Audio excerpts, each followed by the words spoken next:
This is Point of View. My name is Pimelo Mutine. You're at Kaya 959. Others physically in the building. And hello, everyone. And I'm sure others are listening from wherever they are listening from. Welcome to it. It's going to be our special edition of Point of View this evening. We are talking books. We know we love books. And for those of you who have not yet joined the book club, you know what to do. Go to the website kaya959.co.za and be part of these wonderful, wonderful experiences. So, Soweto Stories is a collection of incredible stories from various people. And this is a project that essentially is celebrating 50 years since the 1976 uprising. And I want you to take a moment to reflect on that, because we're not quite celebrating. It is a moment to reflect. It's a moment to celebrate the young, brave Sowetans that were really before our time, ahead of their time, who could see the moment like today, where they saw us free before they were actually free themselves. And I do have in studio with us the two gentlemen who pulled this together and also brought in a couple of other voices to help chronicle what this entire experience of being a Sowetan around 1976 was all about. It is funny, it's not all gloomy. And I suppose the most important part is that it shows the complexities that we are. We're not just one thing. And that's what the stories in here tell us. I've got two gentlemen here, and I'm going to allow them to introduce themselves because I think I will not do them justice. I've got Ndate Thabo Ndabeni, who is in these pages as well, and Ndate Ezolibanzi Ndambo, who actually is the person who brought a lot of these people together. Both of them thought, who else was around at this time? And they put together this phenomenal chronicle of Sowetan stories. If you had to see the cover, there is no doubt these are Sowetans. There is no doubt these are Sowetans. And there's something about Sowetans. I can spot a Sowetan a mile away. It's a thing, right? Like, you just know them, right? Babzweli, thank you so much for being here and for initiating this amazing project. Good evening to you. Good evening. And Thabo, thank you so much for also being here this evening and for being a part of this, what I think is going to be an incredible journey ahead too. Thanks, Pume. So let's start with the why. Why did you think it was necessary to put this together, Babzweli? Yeah, the big why is that Soweto has millions of untold stories, which felt like a bit of a pity to me. And one day I was sitting at a golf club after a game of golf, and a couple of my friends from Soweto, who were here in Johannesburg, were telling their stories. And I said to them, gentlemen, do you realize the richness of the stories they're telling to each other and remembering what went on at the time? Wouldn't it be a great idea that we put them together for others to read about or to hear about? And they thought that maybe, it's one of those, possibly we could do this. And that's what motivated the book, mainly because there are hundreds and thousands of stories yet to be told about Soweto. The second major driver of the initiative from my side, certainly, was that 50 years later, 49 years later, which was 49 then, a year ago, we have commemorated a lot of what Soweto was about. And the world and South Africans were beginning to only think of Soweto as a place of uprising, of the 1976 uprising. Nothing much about the lives that people lived in Soweto. People who went to catch the train, people who went to school, people who danced, people who played music, and all of those things, because we were trying to say, certainly for the younger generation, let's make this fun to read. let it not all be about the heaviness of an uprising and the guns and the dogs and the stones. Let it be about there are people who lived good, perfect lives in Soweto, who faced adversity but managed to overcome that adversity. They didn't see themselves only as victims. They saw themselves as people who have lives to live. And so we tried to hang on all of the stories around lives that are well lived, and the fact that you can overcome whatever you're facing every day and become great. So the people we recruited, a good number of them, are those who've overcome the odds. And that was a great motivation for us to pull it together. Dr. Thabo? No, I think the idea was very exciting. For once, with our background of being people who have been in the struggle. So every time people look at you, they look at you only from the eyes or the lens of someone who's been an activist and so on. This gave us an opportunity to give a reflection of us as being just ordinary Sowetans who lived in Soweto, in Mufulo North in my case, and the trials and tribulations and the joys of being a Mufulo citizen. Yeah. The stories in here you'll recognize, like how you catch a train. I mean, Sowetans don't just catch a train, or at least back then. You know, there's a way to do this, and you also have a way to be on top of the train, not just in the train, and race the train too. There are stories about stoops, there are stories about priests and their girlfriends. There are all sorts of wonderful stories here that, in my view, reflect Soweto's wit and agility and agency. Sowetans have this kind of, you cannot take life away from them. Yeah. And for me, that's key, because these are people who were brought here having been kicked out from their homes. And the resilience that came with them still having that vibrancy as a people, for me, I think, quite unmatched, even if I have to say so myself. Yeah. Yeah. Look, people enjoyed music. People caught the train or were thrown into the trains. And if you disembarked in a train, you could be disembarked at the wrong station because the crowds were getting out. You had to find a way of surviving that. There's a lot about surviving the odds every day. I mean, there are stories. Pelu Thuli's story in there is one of the best for me. Pelu Thuli writes about as a girl growing up and having to cross between her home and the school. There was always a guy with a nokapi who would want to be the suitor. Of course, Pelu not being agreeable and so on. So at every second corner or street, all girls had somebody who wanted to say, hey. And threaten. No, ngaknganyo. You know. So you had to be, girls had learned to be streetwise, to be tough, to survive and to say, well, Yabon, we're not going to do this, you know.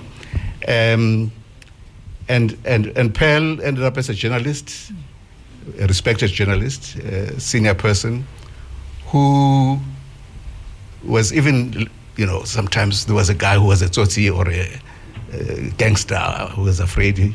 Now she was supposed to go and interview this guy together with other colleagues at his residence. I found that I was so scared of this guy. Yeah. The minute he opened his mouth, I went for the door. Because something told her this is not good. Yes. But that's how Pearl grew up, and Pearl is still around, fortunately, and is sharing her story in the book, and many others like that. I write about Soweto life and liquor. Yes. Which in the townships is part of life. Yeah. To give it a face that is about, it didn't only take away lives, but it brought up lives. children went to school because Mama made money out of Mkombe tea and whatever else they were selling. But of course, we talk about some of the fiery mixes that they made. Sibapale Masenke. That once you had a few drinks of that thing, you wouldn't walk straight. There's no way. You had to hold on to whatever fence was nearest to you. There was a drink called Kill Me Quick. So, of course, it would kill you quick if you took too much of it and so on. But those things were mixed with tragedy, but also with good lives. Many Soweto tycoons started their fortunes by selling and trading in liquor. And that is life. Yeah. And when we speak of 1976, I think one forgets how young the activists were. I can't wrap my head around the ages as an adult now, thinking these were children. And so one has to ask the question, there must have been something about the community, these children, how they were educated, that gave them that sense of agency. What was that, Dr. Tab? Well, the environment that we grew up under, that in itself contributed to our total makeup.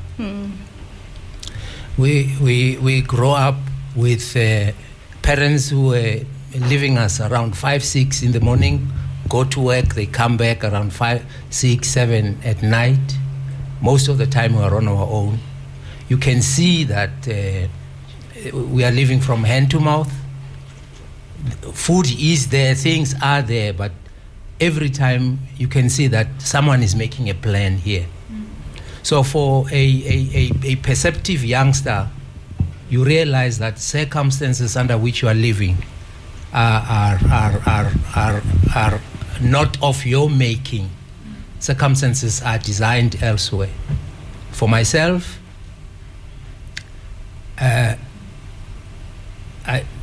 was staying in Mufulo. My grandmother was in Kagiso. My grandmother was a housemaid for some white people. So during holidays, I'm with my granny, and sometimes I go with her to where she was working. So I would sit there, she would be cleaning from one room to the other, 7, 8 rooms. I'm forced to make a comparison between where I come from with where I am sitting. I had a grandfather who was staying in Tarleton, in the farms in Tarleton. They were staying in a farm, influx control. Every time I come from Tarleton, we come by a lift in a van. When you reach Krugersdorp, where these vans drop people, the police wait there. And anyone who gets out of the van, they want you to show them your pass. If you don't have it, from the van into another van. So these things shaped how we saw the world. We had also the benefit of, I still go back to the types of teachers that we had. Many kudos to them. That comes quite strongly in this book. The kinds of teachers that influenced this community of greats, actually, in the end. They did a great job because there's one teacher which we never forget to talk about. We were taught, officially we were registered to do standard grade English. But she said to us, okay, you will write standard grade English, but I'm going to teach you higher grade English. Because when you go out into the world, when they say, they talk about similes, for instance, you can't say, no, I don't know what similes are because I was just doing standard grade. The workplace is going to require you to be competent in whatever area you are based on the certificate that you'll be producing. So we got people who prepared us for life rather than the intention the education was intended for. I think, so when 76 came, we were ready. There's a story. And I want to, can I add something there? Please, go ahead. So in the introduction to the book, I write this little paragraph about us as young people.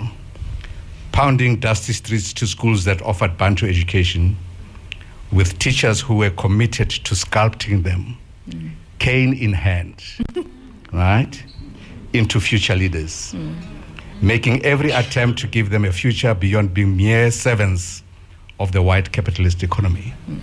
So we were sculpted by the cane. Yeah. They sculpted big, beautiful sculptures of who we turned out to be.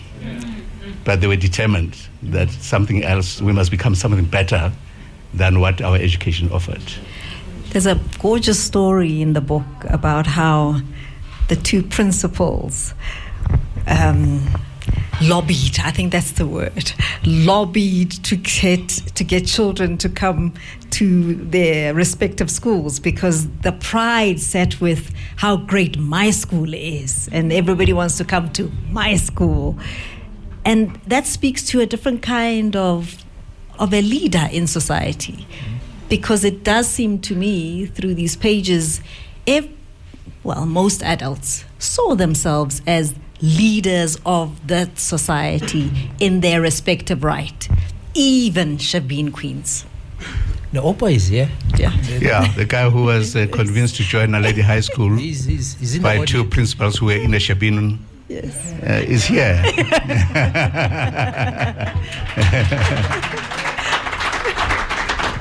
Welcome. We'll get a mic to you in a minute. So I think, the story of 76 and the events of that day, many know.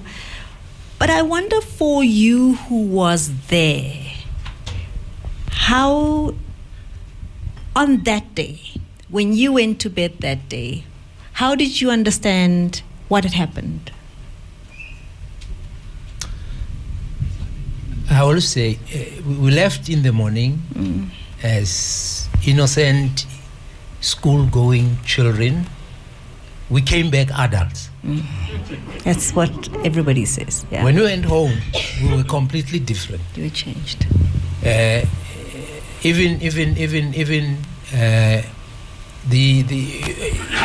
Within a short space of time, you already understood how to deal with tear gas.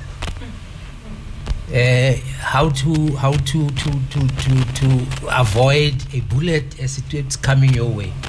This was practice. We got the practice in action on that particular day. So we grew in a space of hours. By the end of the day, that day, we were already talking about revolution.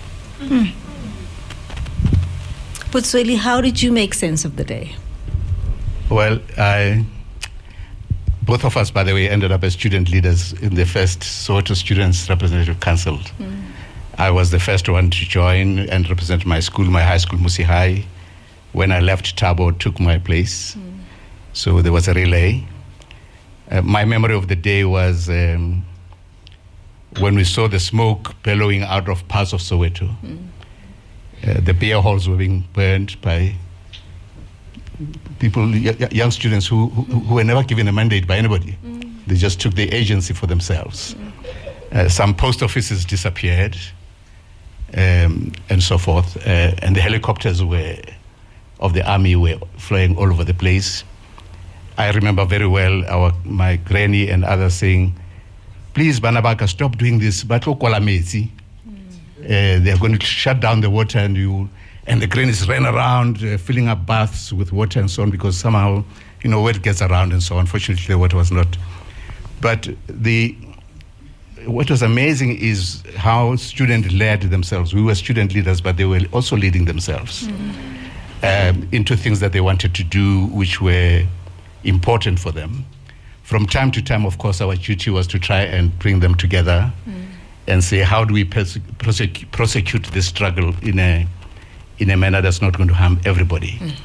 Unfortunately, lots of people got harmed. There were stones that were thrown at innocent people who lost their lives. But at the end of the day, we suddenly realized that as he says, we were adults. My granny used to lock up the gate at sunset, and you had to be inside. From that day on, I was in charge of the house and in charge of the gate, because there were many nights when I didn't sleep at home, unaccounted for, but she wouldn't know where I am for days. We got to a point where you wouldn't sleep in the same house for more than 2 nights in succession, in order to evade the police and so on. Yeah. So we realized suddenly that not only are we in charge of our little lives, which were little at the time, that we could take the country over. We could take the strongest army in all of Africa, take it on without guns, without the ammunition, with stones and dustbins and whatever else. And the more they shot, the more all of us came out. And we realized that they would not shoot every one of us. There's enough of us to, they can shoot as much as they want. But when you get the sense that this is no longer about Afrikaans, this is no longer about Bantu education, this is about the freedom to take over the country. Because remember, 1975, Frelimo took over Mozambique. And that was a big motivation. Next to our country, we said, yeah, we can be Frelimo. We didn't know how to be Frelimo. We were motivated by people from Bosasobo, Nkgopotse, Stephen Bantubiko, who died in 1977. So very quickly we got into the stream and did whatever needed to be done. And nobody told us what to do. We figured it out as we go along. But at some stage we knew that the state can't be more powerful than all of us together. Can I, just one small point, an example of transition of power, change of, where people were in charge and all of a sudden they must co-manage. We are from Musi, both of us. The Kane was the day-to-day story. He was the chief prefect, or the head prefect. I wasn't. Our principal one morning was seen we had asked students to put up posters along the wall of the school to express how they feel about what was going on. So our principal was seen taking some of the posters from the walls by one of our students, and he reports to us when we come, says, hey, I saw Principal X doing this. And then we decided as the leadership, we must ask the principal to explain, and he's not in the school. And then he comes, as he comes back, the kids are saying to us, go to the office, go and ask him what happened to the posters. Me, him, and a few others went to the office to ask him. Actually, he called the assembly. We refused to go to assembly. He said, we're going to the main hall. That's where we held the assembly on the day. The long and short of the story was, the students decided the principal must go. And as we're talking to the principal, they were throwing stones into the library, the principal must go. We decided to make a guard to protect him. He got into his car, he left. The deputy principal in that Siele was a very strict guy. He used to thrash the hell out of us. But as soon as the principal was gone, he called us into the hall. The staff, the entire school's teaching staff was seated there. The deputy principal addresses us now. He says, guys, next time you must talk to us, tell us what your plans are. From now onwards, please, let's work together. A complete transition from us being the caned ones and now being co-managers of the school. Yeah. The book is called Soweto Stories, Tales of Resilience, Humor and Hope. I am going to open the lines. People are listening from home, in their cars, on the internet. I'm going to open the lines and we'll be able to take some calls, and we'll also have some roving mics around in the audience as well, so get yourself prepared. I also want to just come back to you, Butsweli, before we continue with where we're going with this initiative. Just maybe one or two little quotes that you can maybe read out for us You said you wanted to read from Fanyana Masbuko. Yes. No, I want to link Dr. Fanyana Masbuko, who is now somewhere around 83 or 84 years old, who was, a good man who taught maths and science at Morris Isaacson, to say that I think the big struggle didn't start only with us. It was already there in many ways. And he has a beautiful quote that I think is one of the best that you'll find in the back cover of the book, talking about his days as a youngster in Soweto. Did you know that Soweto was once fenced? Well, Soweto townships were once fenced, and all of the struggles that they went through in his time. And he has this little beautiful quote. He says, "Being a confined ducky taught me how to survive as a black person. I learned to duck and dive to evade the law," in quotation marks. To be invisible in plain sight. How is that possible? The regulations made me belong to nowhere and everywhere at the same time. Now that tells you that this is life that had to be lived in a particular way, teach you tricks of surviving the odds, duck and dive, be invisible when you need to be invisible, but still live your life as a person that has to enjoy the rest of life. He writes about other things and gangsters and so on and so forth. But also there's another short quote that I want to refer to, which is also the back cover, from Mokaba Mokhatle. I won't read all of it. Mokaba, who was in education for all of his life, he's our contemporary, says, "I want young readers to understand something important. We were not victims waiting to be saved. We were a generation that grew up playing golf and soccer, selling apples, importing clothes, learning multiple languages and creating new ones." I guess that's Tsosital, amongst others. "Studying hard despite inferior education and building strong communities despite being scattered across ethnic lines." So one of the purposes of this book is to remind us that community is important, that victimhood doesn't always save you, that you have, whatever the circumstances are, you have to be your own savior and not simply be the one who complains about circumstances of life. Yes, indeed, those are not pleasant, but you have to find a way of rising above all of them. So, yeah. This is the beginning of the journey.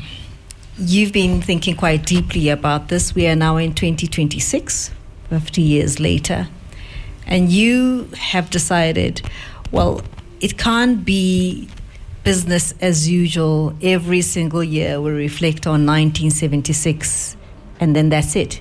We wait for another June 1976. You're asking us to think about the next 50 years. Yeah. What preoccupies your mind about the next 50 years? Yeah. So I asked the question at the first launch of the book, so where to? With Soweto. Reagai. Because having seen all of these many commemorations over 49 years, and we're going to the 50th one, I got the impression, rightly or wrongly, that perhaps the young of today and just yesterday and tomorrow may think of us as some kind of heroes who were larger than life, and that we were not ordinary people somehow, which we were indeed. And I made the statement and asked that question to challenge all of us, but particularly the young people and the people who still live in Soweto today, to say, try and imagine what your next 50 years will look like and should look like, because you are the creators of that future. And the idea of thinking about Soweto 2076 became quite important, because it is quite possible that we could spend a lot of time navel gazing or looking back only when we have to look at the now and have to look into the future. And that is one of the motivations of why we did this book, to give people a glimpse into what the past looked like, but with a view of saying that past, however difficult it was, it had a future. And that is the future that we took into our hands. And I'm hoping, and we're hoping fervently, that all of us who have the capability of creating a Soweto 2076 will take on the challenge to do that. Dr. Thabo, when you sit today in 2026 and reflect on all the challenges we've just spoken of now, we are grateful. We know we wouldn't be sitting here had it not been for your efforts and the efforts of those who came before you. How do you, when you look at where we are right now, reflect on the past 50 years? There's a quote in the book from the student who was competed for in a Shibin. Rescued in the Shibin. Who was rescued in a Shibin, ended up at Naledi High. That quote says, "We're our best at the worst of times, and now we are our worst at the best of times." And that essentially captures where we are today. Opportunities are plenty. The problem is with us. So we, in a very difficult way, where we are today is not where we envisioned to be today. So when you watch television, there's lots of trauma because it's a constant reminder that this is not where we thought we would be 50 years later.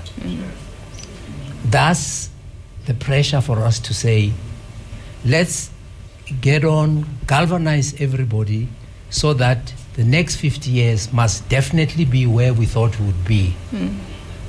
So have a vision to correct the wrongs that we've committed in the last 50 years so that tomorrow becomes definitely a better place to live in as a South African. You're challenging us to think about the next 50 years, Babsweli. What's your ideal next 50 years?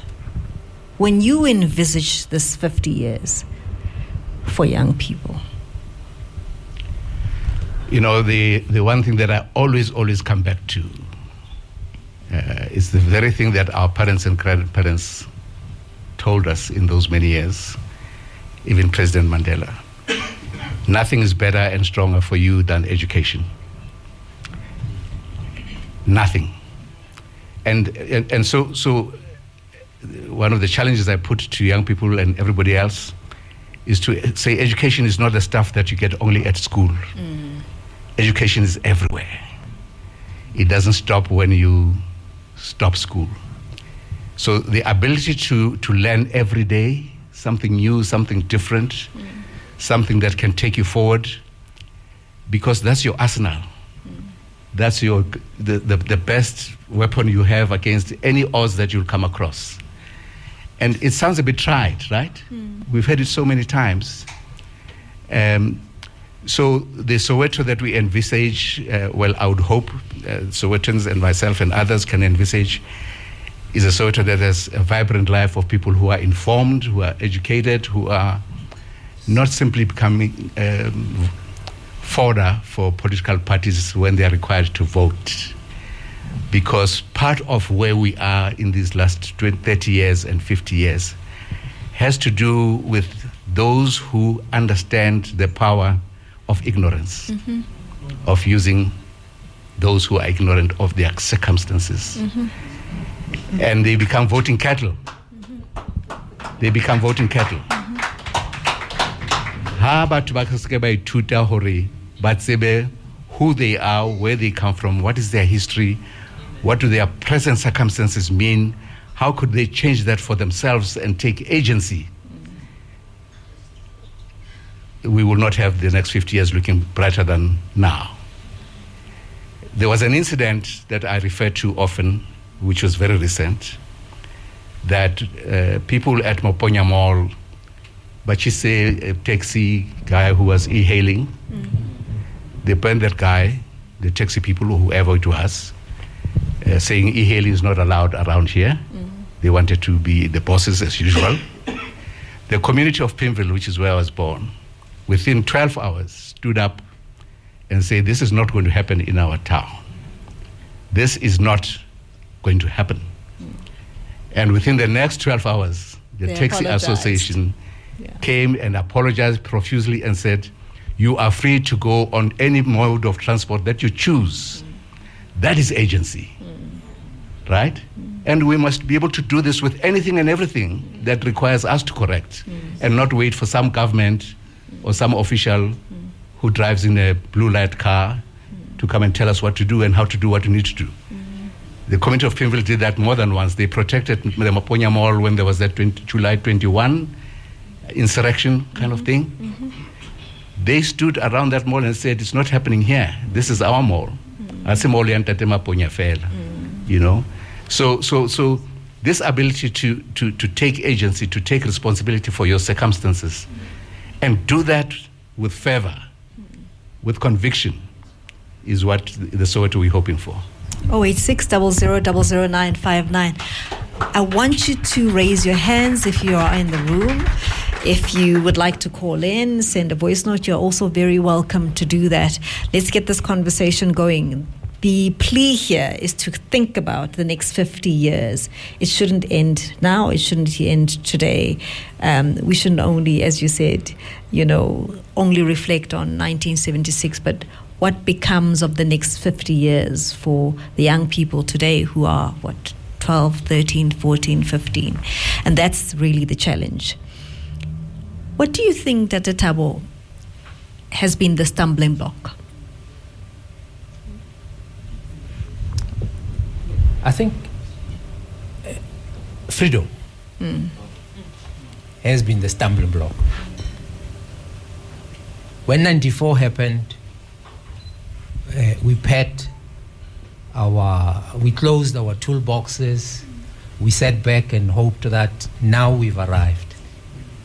Whereas nature does not allow any vacuum.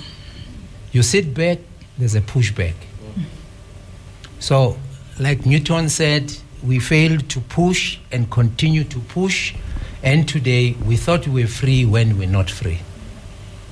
So, and this even psychologically affected, I think, the rest of the country, for us to think that now we've arrived and therefore there's nothing to do.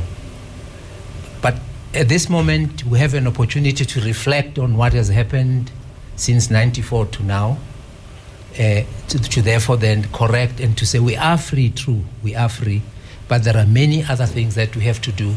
Look, I just want to make an example. We lived in 4-roomed houses before, and this is, I can say about the big windows. It was a big achievement for our parents to remove that small window and put up a big window. To change that 4-roomed house into a picture of something you can have pride with. It's a reflection of your effort. And the red stoop. Red stoop, let's stop nonsense. So I'm just saying it was possible under very difficult circumstances, people to appreciate that we can actually make a heaven around where you are living. But the problem today is that we tend to we've left the responsibility of self-agencies, doing things for yourself, and you always appeal. In one of the elections, I was part of a group of people that was campaigning for people to vote. We get into this community and get into this house. Some man, the owner of the house, he said, hello, we are this movement, we want you to vote for us and so on. He says, come outside. We go outside. He says, for the last 8 years, you see those holes on the roof? hail came and broke the asbestos roof, and the holes are still open. So if you can promise that you're going to fix those holes, I will vote for you. We said to the guy we're voting for, this is not the right person to ask for a vote from. Because the first responsibility as a head of the family is to close the You don't have to ask somebody else, a politician, to come and close those holes. Because then it means he's completely shacked off the responsibility of protecting his own family. He's giving it over to a politician. So you don't need a vote from that type of a person. But he's a victim of what we've been selling. I believe there's some questions. The mic, as I said, is going around. Please propound a little bit on that analogy around voting cattle, right? Because I know with apartheid, I mean, it was quite deliberate. It was a very deliberate system. And even with the introduction of Afrikaans as lingua franca, so that was a deliberate thing that they had delayed on and debated about for quite a bit. And I think they got overconfident in 76. Now they wanted to go full throttle with it. But how are we today, using education in that powerful form to improve the quality of the society that we want to build? Thank you. Maybe the question is how we are not using education. Yeah.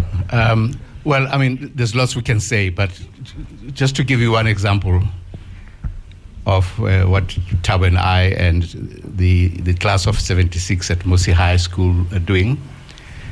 A few years ago, the school celebrated 75 years, so 75th anniversary is a big number.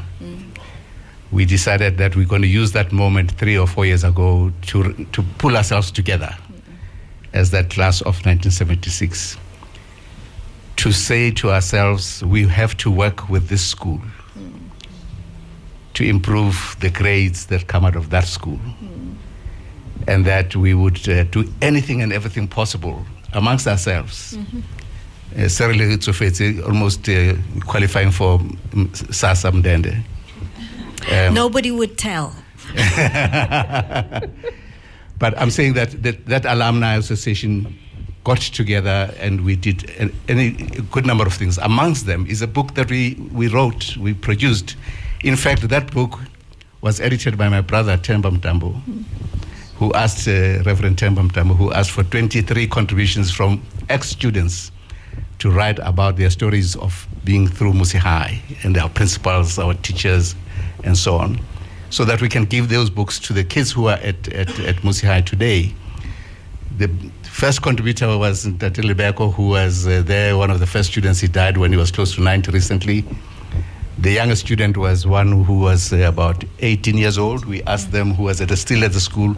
So the point I'm making is that making connection with our school, our high school, gave us meaning to do something real with what is a bad situation. And as we were doing that, we discovered there are chapters of the same thing at Naledi High School, at Moses Isaacson High School, and many other places. So again, it's not waiting for the government to do something about it. I don't even know what they want to do again, some more. Change curriculum. What we were concerned about, what is it that we can do, and we still do. We have a management committee of the association that's doing things. The marks of the school went down. We watch them every time and say, where did it go wrong? Which teachers, which class, which whatever.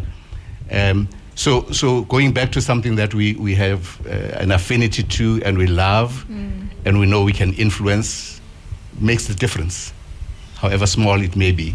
Sometimes you don't have to change the big system. We have to change the small system so that they can change the big system over time. How has that experience been? It has its challenges. Firstly, again,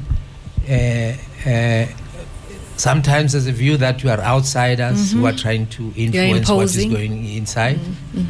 But we are determined to ensure that, because at the end of the day, whoever views us as outsiders has to account for the the bad results, metric results.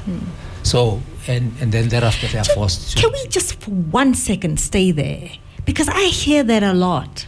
People who go back and want to, give back to the schools. I have hundreds of people who I know who are doing the same thing, but they experience the same thing. They speak of this pushback, of you're interfering, you're imposing. Who do you think you are? How do you make sense of that? Well, it's quite easy, actually. I mean, I think, 30 years can be a short time, or it can be a long time. A long time, yeah. Yeah. So if the systems keep on breaking down year to year to year to year, they bring together people who don't have the same ambition, the same intent to change, and they are there. And I must say this, by the way. These things that are called school governing bodies, I'm sorry to call them these things, many of them have failed our schools. School governing bodies have failed our schools. They got into the schools not to help governance, but to see what's in there for themselves. Right? Now, it was a good idea. And so some of the pushback comes from the school governing bodies. Some of them come from the principal who was appointed by the school governing body because he was a friend of somebody who was a friend of the other person, and some money was exchanged somewhere along the way. So what you see at the Matlanga Commission, you could have another commission. In every sector. In every sector. In education, in schools. Yeah. In schools. Yeah. And it's real. It's true. It is so real you won't believe it. So we understand that pushback. There are tricks that we use Nakongwe to say, well, we were once in control of the school as youngsters. So does that mean you threaten them? We have a way of speaking with them, but gently and beautifully. Absolutely. Okay, so we've got another question or a comment from the audience. Helen Tabise. Hello. Dumelang bontate, and thank you so much for your stories. The field I am in terms of what I do for a living, says to me that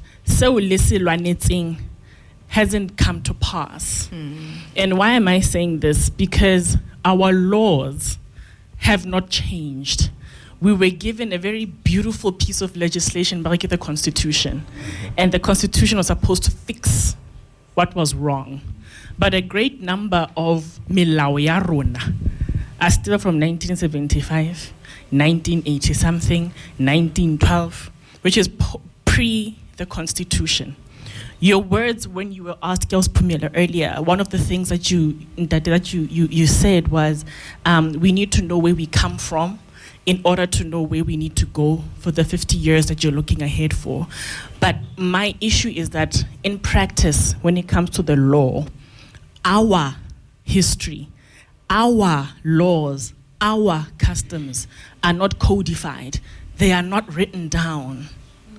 And as a result, when we're trying to ensure what you guys fought for in 1976 and earlier, and also pre-1994, it is difficult. The saying is that it's not yet uhuru. We are far from being free as a people, especially when it comes to the law. Access to the law, access to courts does not exist. So with that background, my question is, where you see the law that oppressed you then versus the law that is, and I stand by this, oppressing us now, what do you see as a way forward for us who are trying to fight the system internally with the resistance that we meet because we are Africans? I hate the term black. Black makes me feel cringy. As Africans who are trying to fight the system from within and finding the kind of resistance that you guys had then, but we do not have the agency that you guys had. What do we do? What do you advise us to do in order to revolutionize the change that is necessary to see the kind of South Africa you guys envisioned when you fought? Thank you. Tabi Singh's a lawyer. She definitely spoke like one. I'm a lawyer too, so I hope I don't. Agency, taking the thing that we spoke about, taking responsibility for your own circumstances. Beautiful constitution or no beautiful constitution. This law or no that law. I have a book here which I brought. It talks about the journey of Soweto entrepreneurs since 1905, written by Tammy Mazwai. Most of you might know Tammy. Tammy is also a contributor to the Soweto Stories. When you look at the people who are on the cover of this book, they went against the laws that denied them to be in business. That Tammy Mazwai is Tandiswa's father. I can see lots don't connect the dots. Buntate Motlana, I see his picture here. Buntate Moroka. Somebody's wearing a Orlando Pirates badge on his blazer. I don't know them because my club is Pimville United Brothers. Buntate Maponya. I'm making this to say, in Eseruna fell by 1976, there were people long and ahead of us who fought the system and made whatever. Ntate Maponya started by delivering milk on a bicycle, bread, and so on.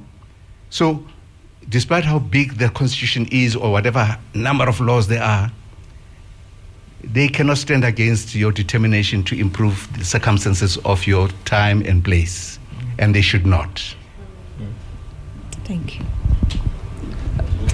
Well, I just want to say to the lawyer, blackness is not the color of your skin, is your state of mind. So, again, going along the same lines as Zwelibanzi is saying, is we at the time when apartheid was denying us clinics, we created our own clinics. The reality is that as much as we have these dreams and as much as we are progressing within our respective jobs, there's still only one of us at the table at a time. So galvanizing is not as effective as we would want it to be, because we're galvanizing across companies outside of the space, and it's becoming more and more challenging because our progress is stifled by perhaps the subconscious fear of what is now used terms of insubordination or threats of losing your position, when economic freedom is what we want at the end of the day. So as former co-managers and those who power was transferred to in your respective activist spaces, do you have any tips that won't ruffle feathers but will enhance or enlighten equitable standards? You know, I just came back from a book launch, a story of the two guys who started businesses in the Cape. It says from a township in Cape to the JSE. Yeah, and by my friends Fred and so on. And the author Pagamisa said, you know, even this thing called BEE is not only for Batoba to fail. The success of BEE, Black Economic Empowerment, is a black and white thing. We own everything in this country together. What we have to figure out is how best to work together for the good of everybody. Some of us have figured that out somewhere along the way. And by the way, I regard her as my daughter. Yes. Next to her is my good friend Tate Mutuba, the surgeon, whose father taught me Setswana at Musi High School, Tate Joe Mutuba. He composed music. There are people who compose music even in those days, but but Tate Joe Mutuba would teach us Setswana in English. He was so anglicized. He loved English so much that he would have to teach us Setswana in English. So even in those corporates, Baruta Setswana in English or English in Setswana. Working together is where our power lies, together, not apart from each other. Do you want a follow-up question? Do you want to follow that up with a comment? I am doing that currently. You're doing that, teaching Setswana in English. To an extent, yes, because I do not live under the assumption that they do not know Setswana. Yes. Because next thing they turn around. And that's where more problems come about. I'm not saying I'm one of the people who is, I am about the camaraderie and enlightenment at the end of the day. Yeah. But sometimes the pushback and the force with which you can use your education and your English skills to usurp their understanding. Or how to usurp, that's and just using your words to. But maybe, on a serious note, as a young person, you've raised this issue before. In real terms, what are the challenges for young people? Educated, young, assertive, black young people in the spaces that you speak of? Thank you. So one of the greatest challenges, I would say, is that there are disparities in our background as people of color, and there's an assumption that our counterparts don't have those same disparities. So upon entering the space, there might be some underlying tension, and there's a mistrust. You're supposed to work on a team when you're in the workplace or otherwise. But as soon as people realize that there are certain disparities, or that you speak your home language but your fellow brother or sister does not, that already creates an issue. One of my colleagues has made or former colleagues has made an assertion that they will not refer to an elder African person as mama, mang, mang, or ntate in the workplace, because it creates this air of inequality that we can now relate to each other on a different level that is informed by our culture and not necessarily by the fact that we are still colleagues, whereas our counterpart will not show that same cultural nuance because it's not a cultural norm. So there's an assumption that these disparities upon entry don't speak to what we can do together, because everybody is still analyzing each other. And the cultural interaction can sometimes cause a lot more friction than the harmony that could be created if we actually spoke to one another and learnt about one another. Tando, I think we've got another hand in the audience. Hi. Hi, Sanbonan. Hello, Putunjan. Nyapid. So my name Umbali. Welcome. I'm from Soweto. And you're a young man, for those who can't see you. Wow. Wow. So, I took a browse in the book and I read a passage, and there are really millions of untold stories, as Mr. Zolibanzi Mtambo mentions. But I was intrigued by Mr. Tawanda Beni's A Train Ride to My Youth part in the book. And I've got a few questions. I've got a lot, but I try to make notes so that I don't, go off track. And the first one is the first serial stop at Dube Station. Talking about a train ride from Jozi to Kwezi Station.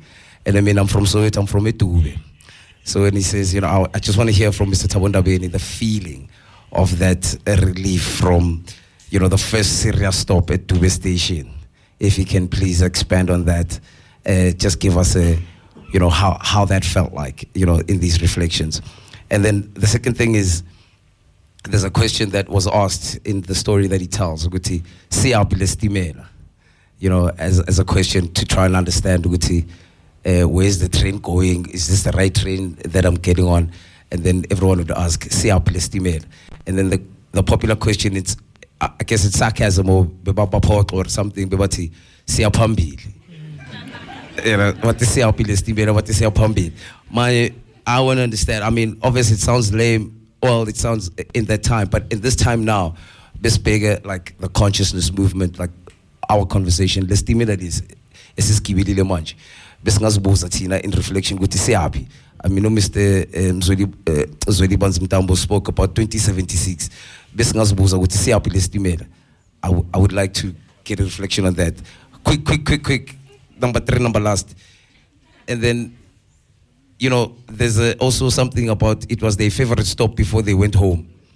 And when you look at that, it was probably the tavern, but it was their favorite stop before they went home. So I want to know today, basically, it is their favorite stop before they go home. What are we talking about, manje? And I would like to also understand the plentiful waters of Bakus or something like that. The plentiful waters that were plentiful. And then the last. Okay, I'm gonna leave it.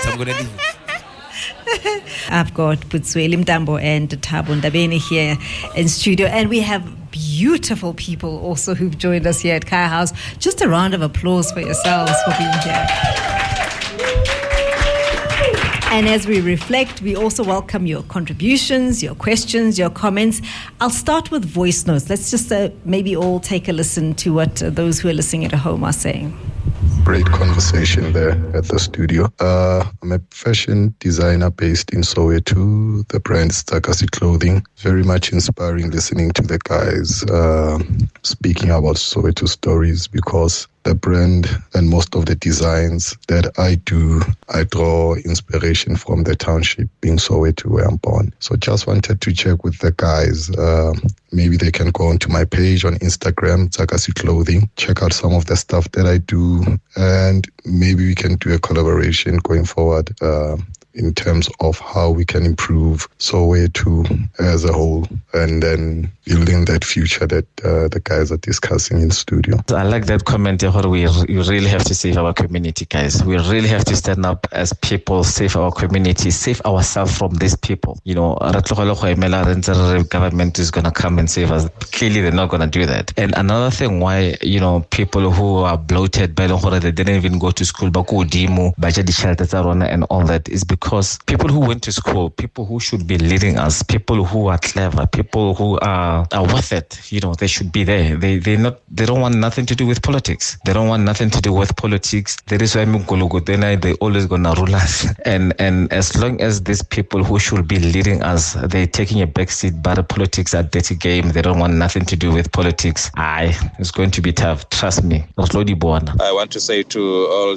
our forerunners there, I personally salute you, gentlemen, and all the other ladies. I truly, truly, truly honor you. I revere you. I've got so much respect for you. What you put down on our behalf, those of us, some of us, we were not even born. I read a lot about apartheid. I read a lot about the history of this country. And every time I read, I just get goosebumps at how cruel the system was. And yet you stood up on our behalf. I honor you. My question to you all who were there in 1976 is, are you able to stand up without betraying yourselves and without lying to your conscience to say ANC has represented the ambitions and the aspirations of the 1976 group the right way? Has ANC really delivered on what we expect? 30 years, it's a very long time. Let's be honest. It's a very, very long time. So that's my question. Do you really feel that ANC has done what it was supposed to do in terms of coming through for an African child? Your comments. You can take either of the voice notes and we can reflect on that. ANC, PAC, National Party, Democratic Party, whatever party, is all of us. Is all of us. Because they exist because of us. They don't exist apart from us. We create them, we give them oxygen, and often we go to the voting booth and we put them in power. So politics is us. Being in politics doesn't mean you have to be in parliament or in the cabinet or in some council of the. You are politics. We live in politics at this very moment. Every act and any number of acts that we do are political acts. Even the writing of this book is a political act of sorts. So let's try and avoid blaming them and therefore displacing the responsibility from ourselves. Because we're giving away the power that we have. So bana kaofela ba rona ba ba bitsang ANC le PAC le DA le bomang, they are us. They are not apart from us. And it is us who must decide what they do for us and how they do what they deliver for us. If they don't, let's exercise the power to do the right thing. Remove them or do something at least, whatever it is. Now we removed them kamajwe, throwing stones. I don't know what you guys are going to do about that. Is that the table? Watermelons. Watermelons, he said. Yeah. 1992, the first democratic elections in Nigeria, which elected Obasanjo, I was assigned there. I'm a mediator. So I was placed in the eastern part of Nigeria called the Enugu State. Part of my work was to interact with the political parties and the communities there.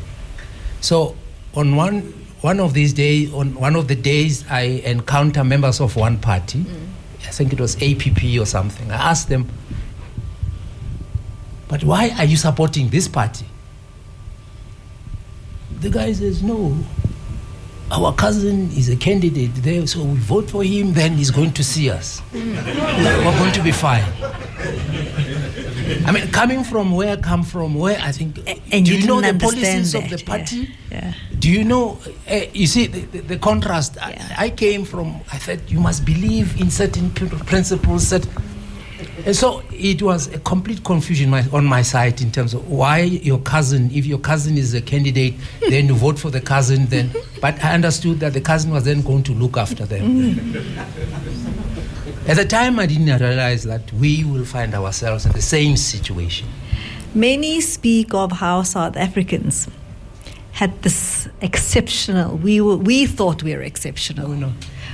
Here we are now, to your point. So I'm saying that it is important. It's us who have to make a decision not to follow what is wrong.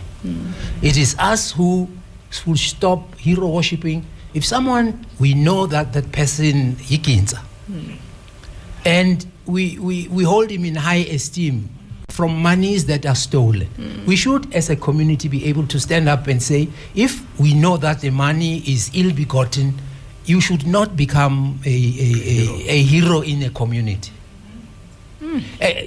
In a church, if someone is, that is, if a member is a member of Methodist Church and he appears at Madlanga Commission, I expect the church to remove the person from the church for rehabilitation, and he must come back thinking differently. I'm just saying the systems we have allow disorder.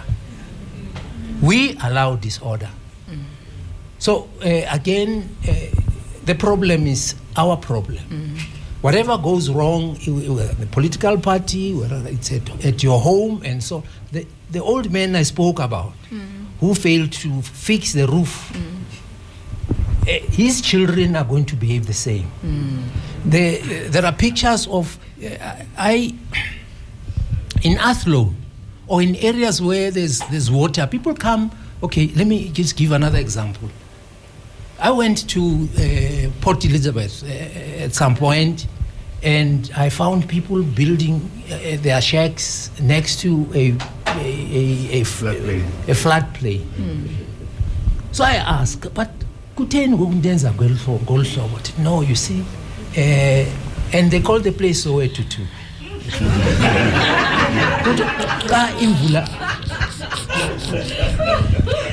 xa imvula isina amanzi azawufika so bazawusithatha apha ke basifuna indawo bazawusibeka kuyo. Now the one point I would also want to say is I take the Soweto Stories as a metaphor for the country. Wow. To say it's not only Soweto that needs fixing, it's the entire country. Yeah. Where is this going? The train. Where is the train going? But a train in sitting in Genanai, Pumanai. Yeah. That's what happened. I am writing something even as recent as 2 days ago, remembering how as an 18-year-old I didn't know which train to catch at Park Station. And I didn't want to go into the train because I wanted to ask first which before I knew it, this wave of black people pushed me into the train. And the train, as soon as the conductor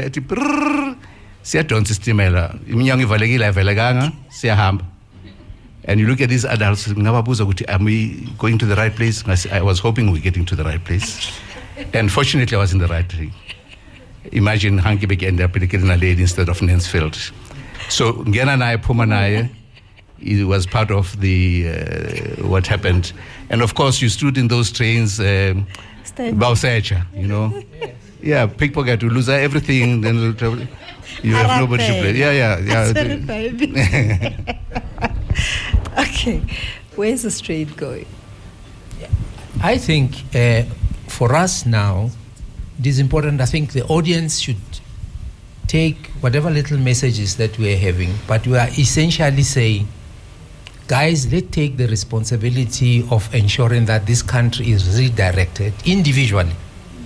Wherever you are, whatever you're doing, if it's growing up as child, grow a child who has a positive self-image.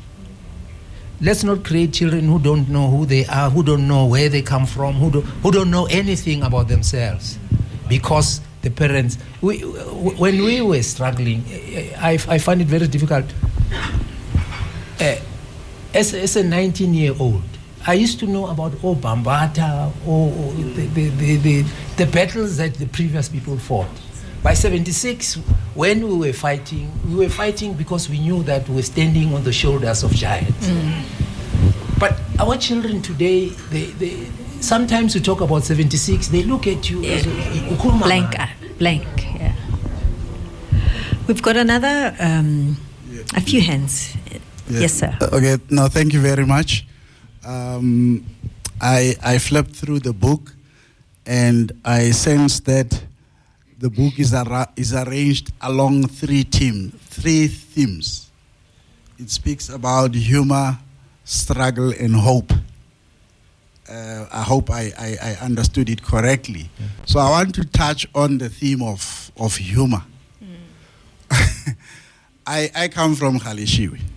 I'm not a Sowetan. So when we were in Khalishiwe, there was a song that used to be done which went Maburu Abulaile Bafana Basowetu Linyato Soseu. So there was this imagination about what happened in Soweto. And then there was an urban legend as well about the baby booming period of Soweto. I hope the panelists here, even though they might not be in the reproductive position to explain it to us, they might probably be able to comment on it, because when we were there in Kimberley, we were told, hey, there is a baby boom here in South Africa. And it is happening because a lot of black lives were lost during the Soweto June 16 uprising. So we need to make up or compensate for those lives that were lost.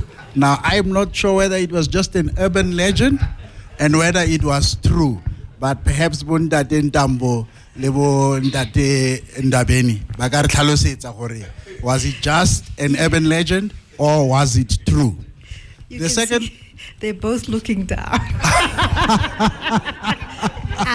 A related point is about Vera the ghost. I've lived here in Johannesburg for 40 years now. I've driven down that road in Ifitang, Gaufile Orlando Stadium. I've checked for that ghost for all my life. I haven't met it. So I'm hoping that the stories speak to that. Lastly, as I step down, I just wanted to acknowledge Batuba Ramutuba. I have a bugbear about us black people not celebrating our great composers. I have written briefly about it. I say this because I have always struggled because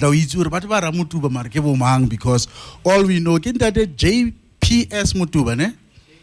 JS Mutuba, I did his songs, Toro and Dinogenza Babylona. So I'm very pleased about Kaya FM and this platform for having made it possible for me to finally meet the family. Thanks for that. Really nice. Vera the ghost exists. You don't have to have seen Vera the ghost.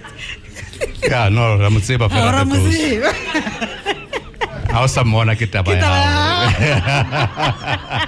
you got a problem. But let me emphasize the side of humor, because I deliberately said the stories must be light-hearted. They mustn't be heavy. You must be able to lift. In fact, one of the reviewers said, as I read the book, I find myself laughing at unexpected moments. Yes. Just when you think you're reading something serious, boom, there's humor. I tell the story of my uncle who, after having had a few sips down at the Shebeen away from his house, he ended up running away from his own shadow. Because it's too late, regretting that he had stayed too long at the Shebeen. It was about 1 a.m. or 2 a.m. And he heard footsteps coming from behind him. His footsteps. It might have been Vera the ghost, I don't know. But these were his own footsteps. His footsteps. That's what alcohol does to you. You hear more footsteps than there are actually. And as he walked faster, the footsteps kept on walking faster, and so on and so on. And he decided to make a dash for it. That he was like, like a soused. Ne? And then when he got to the gate, he thought he should scream or do something, but this was the time to look at this assailant. This assailant was coming behind him. And he looked. There was nobody behind him. And there was a moonlight. It was only his shadow in tow that he was running away from. So the joys of living in the township. So please, our plea to all of us is, let's write these stories. Take that piece of paper, allow us now a confidence, write your first paragraph or 2 or 3. Before you know it, there's a story somewhere in you. We've got somebody else in there. Yes. Thank you. Thanks. The points I want to make are 5, but I want to make a preamble by saying what Ntabiseng said, it's about this country. We live in a country where a numerical majority is a cultural minority. So if we understand that, that's why the country seems not to be changing. One thing about Soweto, as Thabo says, it's an idiom. You heard songs about New York, that if you can make it in New York, you can make it anywhere. So Soweto has that element about it. There's a person who spoke about a language. If the Portuguese had stayed longer in this country, we probably would be fighting against Portuguese in 1976. The Portuguese came February 1483. The Dutch came April 6, 1652. They stayed longer. Africans became our problem. It's also about a tear and a smile. So life is never complete without dealing with both. So I can tell you that I was expelled at a school, but the people who commiserated with me were at a Shebeen. Yes. So that contrast shows you the duality of life. At our age, we were 19, feared by the police, but at home we're children. So that duality You knew that your parents will put you in your place, but you are this powerful person that the police are hunting. But you know your place. Sorry? Last one. The last one I'm told I should go to is that I had a friend called Korombi who carried, he was never fully dressed until he had these 2 knives. They were called 7. Mere possession of that knife gave you 7 years. So I remember he still respected me because I'm part of this movement of 76. But when we went to commemorating meetings, he would still call me Mr. Ngwenya. Na imesa yako, maungayisebenzisi, bazoyisebenzisa kuwe.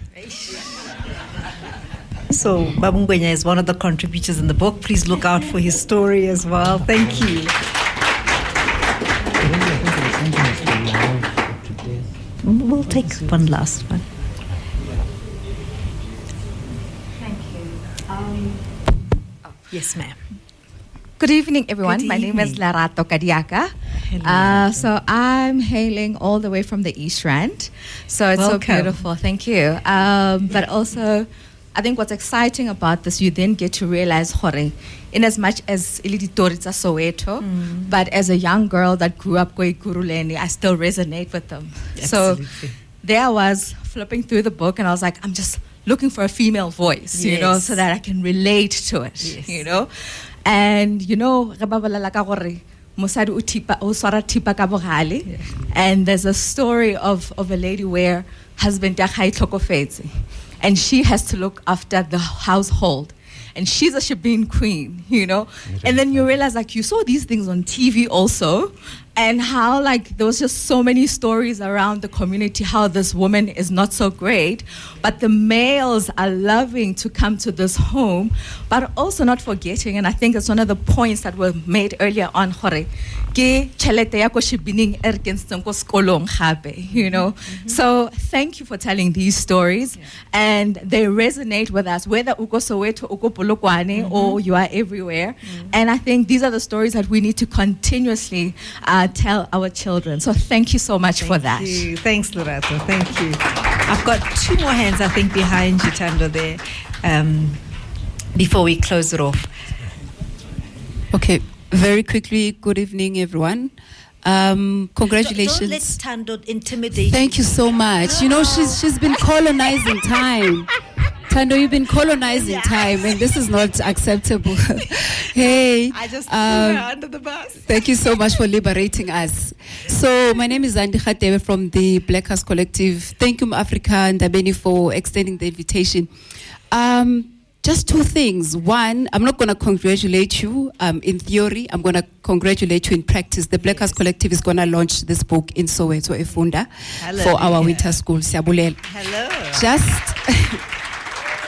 Just 2 things, Butatabam, on the question of language, because I think the South African political discourse is quite limited when it comes to thinking about language and the Soweto uprising moment. I mean, we seem to think that Afrikaans has vanished, or rather, let me correct myself, Dutch can't, because the Afrikaner is a fraud. There's no European who's an African, story for another day. But do we think that there was a victory in that moment, because we are colonizing ngesingesi ngoku, and perhaps you can take us through that. Number 2, I am born and raised in Soweto, and I do work around Soweto.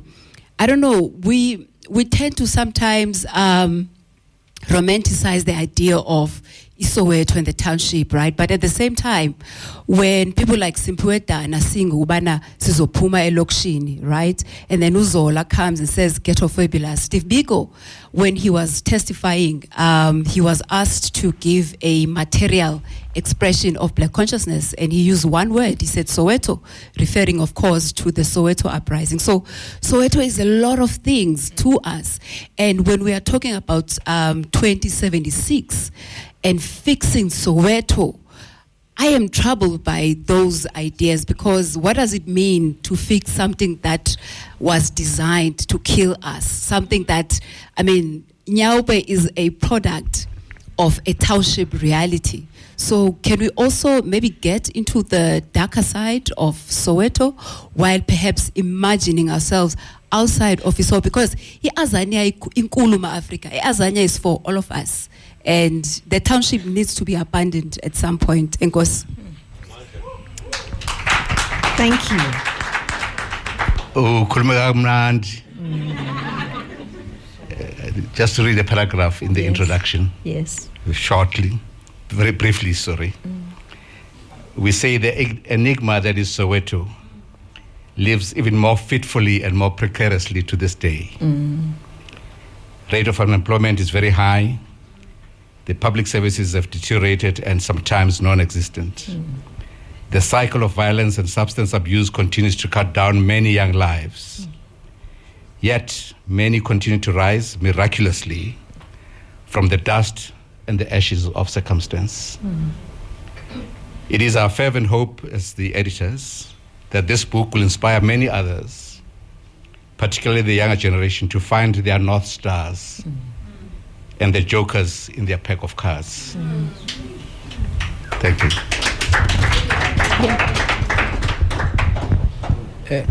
Zandi, into a language, it's not easy. Here am I. Speaking English to you. No, I'm coming to the same difficulty. We now, when we have meetings, even Amaki, which is on Dabeni, sometimes we sit and speak in English. But I just want to illustrate the challenge of language. Here am I, I'm in New York.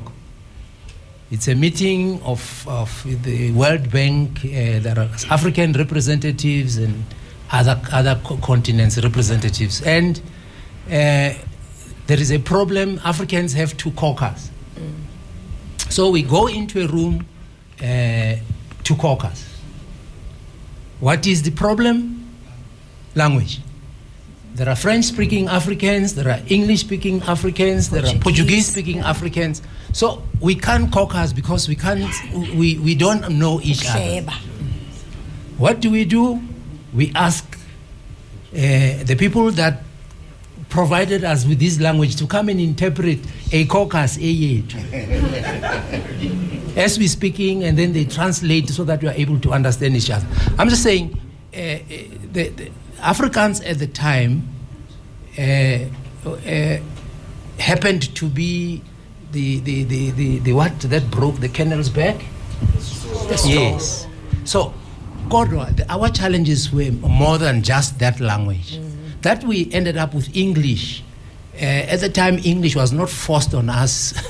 we prided ourselves actually on how best we can address ourselves in English. So, as the country develops going forward, what is important is that to recognize and keep alive the different languages that define us as South Africans. I just want to take a moment to thank you for engaging, for being present, for taking your time out of your very busy schedules and to be a part of this community, this little community we're trying to create. I appreciate that you came out. I appreciate how intentional you are in engaging, especially for those of you who have not read the book and were still interested enough to quickly page through so that you can get your own nuggets. We really appreciate you. I appreciate you coming. I appreciate you being part of this community. Let us not end it here. Let's do it for other authors. Let's do it for other storytellers. Let us do it for ourselves. And I think the challenge is real. What about the next 50 years? In your own way, what about the next 50 years? I want to thank you. And our show continues. I'll be popping into studio in a short while to continue. Please stay. Do not leave. Have a drink. Catch up with friends. Make new friends. Get yourselves a copy of the book. Get it signed. And let's think about the next 50 years. Thank you.